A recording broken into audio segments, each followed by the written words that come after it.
What's up, everybody? Welcome to the second installment of Huff's Film Review. The film I'm going to be talking about today is Last Night in Soho. Definitely a great film. British film, too, by the way. Don't sleep on British films. Some of them be trash, I know.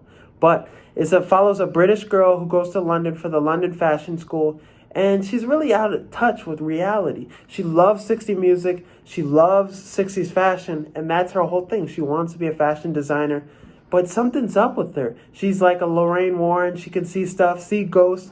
She's really not normal. So she goes to this college town, and stuff just doesn't seem right to her. Her and her roommate don't click. Her roommate's kind of bogus. So she goes to a hotel/apartment place, and she stays there with this older lady who's like her landlord, gives her rules and stuff. The lady is really suspicious, but we don't catch on to that until later on. So she stays at this place. Every time she goes to sleep, she's dreaming about being in the 60s. And she's living this girl's life. Everything about her. She sees what happens to this woman.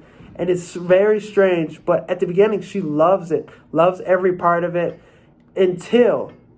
And we get to this point where she's like loving these dreams so much that she's not hanging out with her friends and stuff. She's like, no, I need to go back home so I could go to bed and be in the 60s. She gets so attached to these dreams.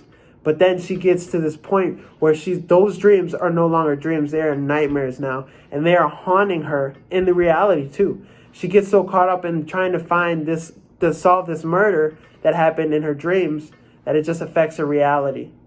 So it's a good ass movie. I give it a 9 out of 10. Definitely, if you're a Rotten Tomatoes firm believer, 75 on Rotten Tomatoes.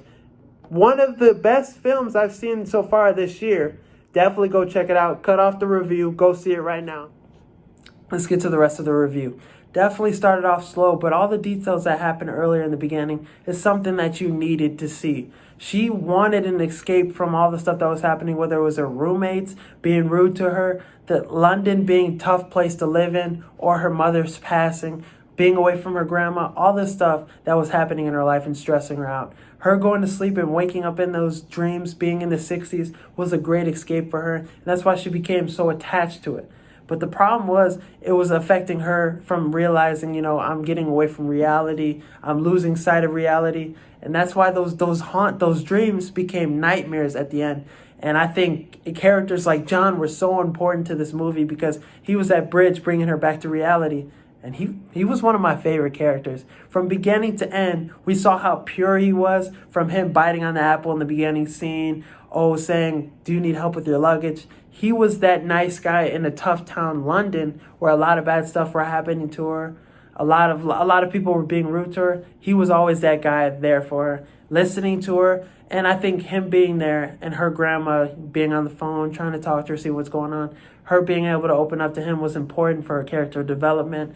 And without him, it goes to say, she wouldn't be alive. She wouldn't be able to make it through that movie. And I love their character chemistry they had together. I think the director did a great job with that. The director also did a great job setting the audience on a path to thinking you had the ending planned. Okay, they're going to find Jack. That's going to be the ending. They're going to arrest him. No, the director had a great plot twist that was built up very well.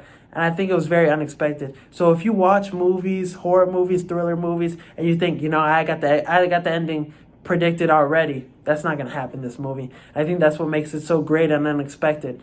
I think you're going to fall in love with a lot of characters in this movie. John, Elise, the bartender people were nice. You're going to think Jack was a weird guy, but somebody that you think is going to be the killer at the end. But always keep an open mind with this. Pay attention to key details in this movie. Attention to details in movies is so important. And that's what makes movie watching so much fun. I gave this movie a 9 out of 10, and I think few people will disagree with me. So go check it out before it's too late.